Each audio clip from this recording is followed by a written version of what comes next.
everybody, welcome back to the channel and more Birthright here as we work our way through more of the awnshegh. Today we're moving on to the Harpy, which is not one of the more famous ones. We haven't actually even gotten to her realm yet proper when we are covering all the different realms because she's part of the other expansion, the Empires of the Sun, the Kanasi realms, basically. So, but here we're going to cover her in detail and a little bit about her realm as well.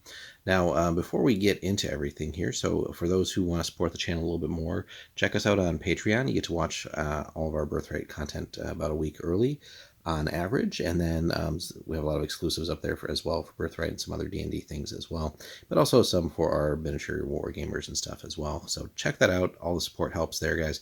Helps us track down some of those other rare Birthright minis and other stuff too with your support. But let's jump in to the Harpy here. So as always, we get a little bit of a background, and then we get into her stats, and then the realm, and some just adventure ideas and stuff too. So few folk of the mainland have the courage to come out to the Harpy's island, and seeking only knowledge rather than power. Your bravery is greater indeed for that. Such boldness deserves reward, and your reward is the information you seek and your lives. Memories of our life before we came to rule this island are unclear, as we have little need to dwell on those days, and that was also before our life truly began. Still, for your tome to provide a true and accurate account of ourselves and our reign, one must push aside the fog of the past and look upon it again. So again, the way that they do the lore here is as if someone was actually going to interview all these awnshegh and somehow surviving it. We were not always the Harpy. In fact, we were once two separate beings. Part of us was the queen of the Harpies, and much of us was an acknowledged worker of magic and music. Kabara Haban, our mortal self, learned her magics in the form of music and song, and she sang her spells to life beautifully. Her only trouble in life was keeping in check a dark blood taint her great-grandfather left to his offspring, and she led an upstanding life of goodness to counter its corrupt nature. She adventured along the Zakalan coast of the Bayer el Mahar with a number of comrades, seeking to gain fame and strike down injustice. She sang of the mighty warrior Garrick Olafsson when our other self first met her. The wanderers were set upon by a group of harpies and their mates, the warbirds, led by ourself, their queen. They fought bravely, both the heroes and the harpies, and we claimed lives on both sides. Still, the heroes were outnumbered and weary, and victory fell to the harpy queen. Only Kabara and one other, a wounded fellow close to death, still lived, and she faced the harpy queen alone. Her only thought was flight, and she began a song to change her shape to a bird's to escape. The harpy queen was armed with a sword that she received from a gray man in her dreams the night before.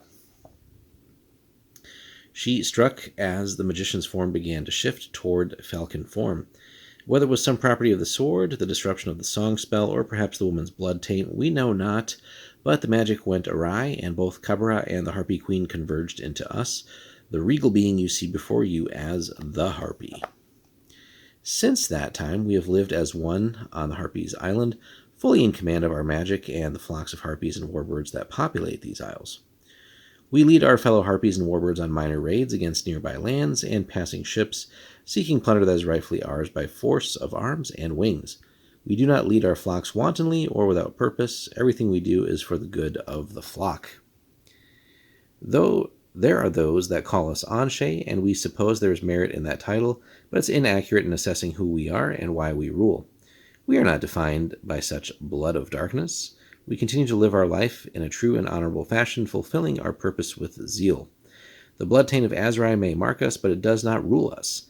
Make sure we have made ourselves clear on that, chroniclers. We, the Harpy, are not held to lies. Believe that. So we get some artwork here of what she kind of looks like with this new merged form. So, getting into that then. So, Kabara Haban, as stated in the interview, was united mysteriously with one of the harpies of the island off the coast of Bin Sada during an attack over a century ago. History recorded her use of songs and spell failure was rare for Kabara. A sage versed in the knowledge of gods old and new, especially Azrai, Belanik, and Krisha, believes the song was tampered with by one of Azrai's successors to achieve some greater end. That end is still merely conjecture, but the inhabitants of the Isle of the Harpy are now more controlled and organized than they've ever been. Luckily for the mainlanders, some of Cabra's morality remains in the Harpy. Raids on Bensada or Zikala are rare, and passing ships are raided only slightly more frequently. However, when the Harpy and her forces strike, their precision and deadliness are absolutely devastating. The mysterious short sword wielded by the Harpy Queen was dropped and forgotten in the initial pain and agony of merging with Cabra. Soon after, the warbirds collected their wounded queen, now an amalgam of the lovely half-elven bard and the Harpy, and flew off with much of the fallen hero's treasure. The only survivor was the wounded priest of Avani, Iman Tenek, and he healed his wounds and recovered the sword after the Harpies fled. After surviving the return and returning to Andujar, Iman discovered through research that the mysterious dull gray short sword was once called the Heart Sword, and it was wielded by an ancient assassin known to have been banished to the Shadow World. So, dun dun dun. The sword's original enchantments, which still seem to be in place, allowed a wielder to assume the form and shape of a person or creature killed by the sword. Few humans even know of this sword's existence, though it's well known among the halflings, who shudder at its mention. Then that could be some interesting adventuring as well. So maybe traveling to the halflings domain, which we've covered, right?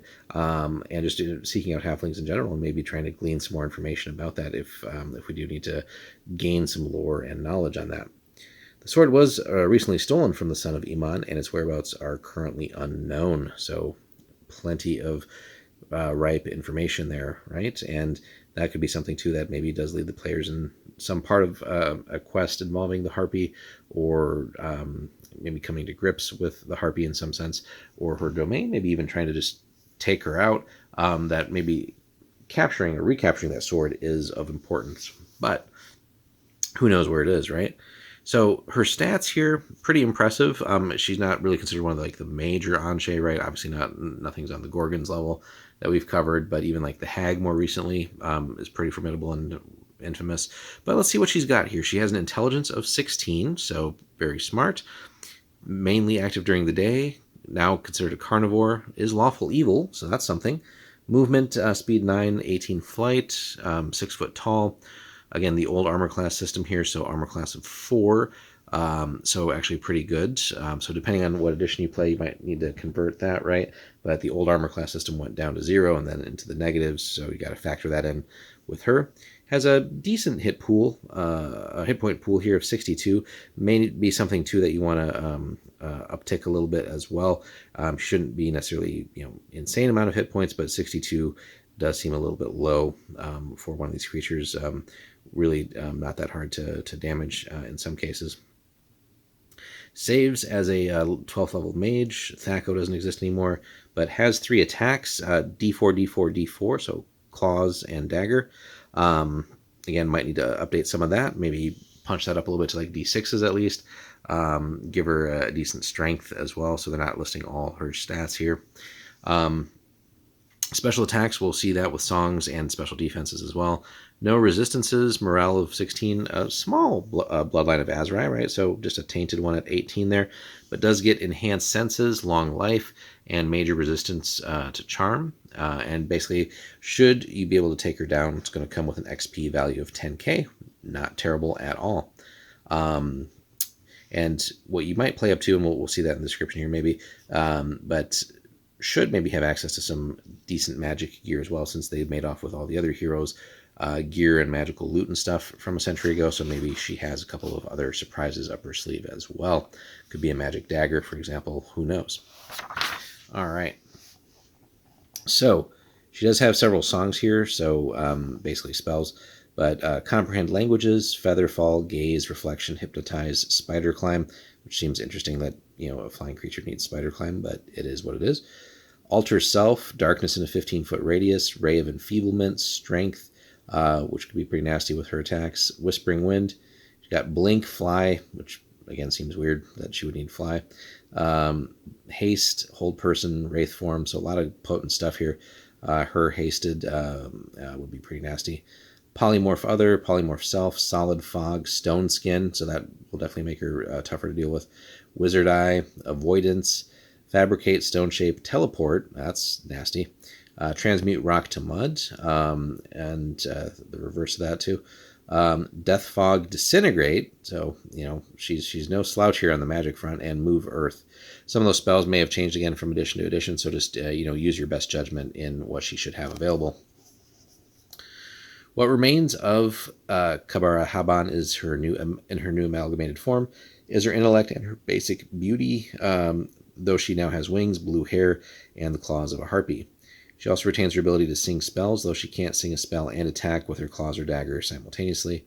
When she casts a spell song, it has the same initiative modifier as the spell when cast normally, and all have the same effect as though cast by a 12th level spellcaster. So you have the monster part of her, but then really she's also a 12th level mage on top of that. The realm here, again, the Isle of the Harpy. Again, we'll cover that when we get to the Kanasi, but obviously not that far off the coast. South of Ben Sada, obviously not for PCs, lawful evil. So that island and the surrounding islands are considered her domain, though it's hardly a controlled realm.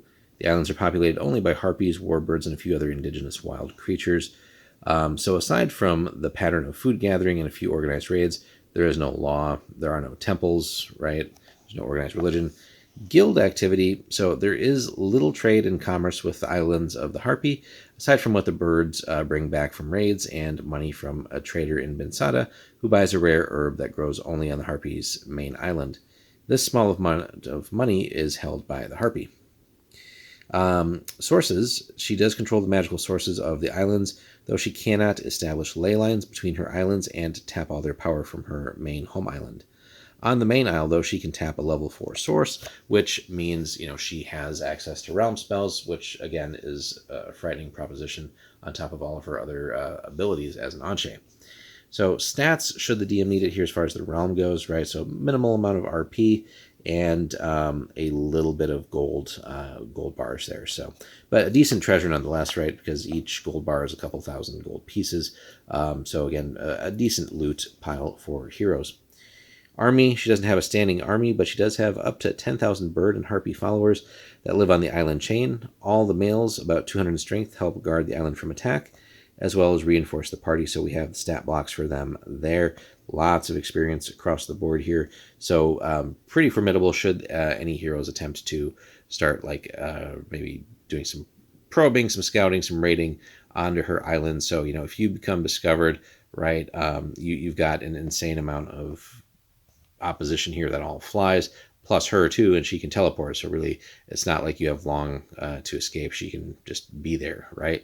Very scary, and really just attack from unexpected directions with flight and everything too, and some of her spell work as well. So very formidable defenses. Not a true standing army, but nonetheless something that will test the players, right? You're gonna have to find a way to maybe draw them off, or find a way to just, maybe over a course of a couple of raids of your own, wipe out a significant portion of that. So maybe some mass damage spells and stuff for sure.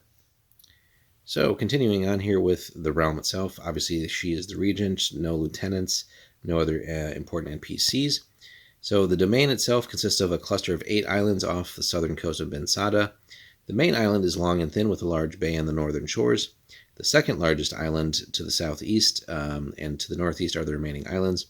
5 of these are uninhabited, while the largest of these northern 6 is populated by a few small clutches of independent birds and other animals. The interiors, though, are mostly plains, but the coastlines are often high cliffs with only a few beaches on which to land. So the interior here of the largest island sports several rocky crags that house the birds and their leader, the Harpy. Her domicile is on the highest peak at the center of the island, the Eyrie, and the Harpy's domain capital essentially is called Winged Butte. Here, the birds living on the island and its neighboring 2 tiny islands pay homage, with the spoils taken from their victims to their leader.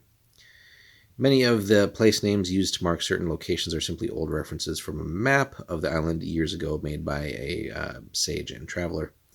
And the Harpies just simply reuses those names as names for various Aries and clutches of warbirds and harpies under her rule. So, towns, though, and again, just reusing the names here, so the Alp and Salt Crag, Arrowcourt, the Burrows, Driftwood, Flithill, and Windsail. But again, all for the birds here. Trade goods. So the fishing in the Bay of Arrowcourt is controlled by the Harpy. She does allow some Binsadan fishermen to fish those waters for a small stake of that, basically 5%. The fish then are distributed to all the birds, basically, so it's essentially a way of them getting a reliable food supply. Allies. So while a number of rulers believe there to be some official alliance among Binzada, Zikala, and the Harpy, their only ties are in information. The island serves no real political purpose in the greater scheme of the countries along the southern coast of the Kanasi area here, the Suidamir. But Binzada and Zikala use the island and its inhabitants as a source of sailing information. Whenever ships pass within 30 miles of the island, the Harpy servants inspect the ship's banners, cargo, passengers, and crew, and relay all this to the Harpy. And then she in turn gives this information to the leaders of Binzada and Zikala in exchange for news from the mainland. Rumors talk of a loose agreement between them that would have the Harpy and a token force of warbirds act as a mercenary force if the Sphinx should attack Zikala, another awnshegh, which we'll get to down the road.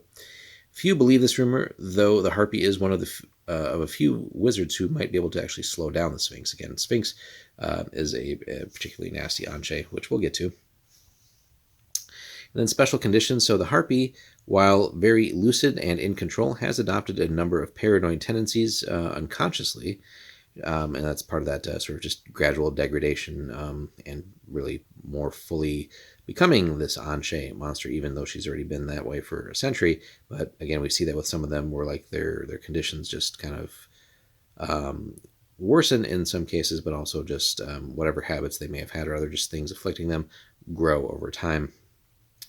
So she has broken and destroyed all of her musical instruments, and little survives of her original equipment except her songbook of spells.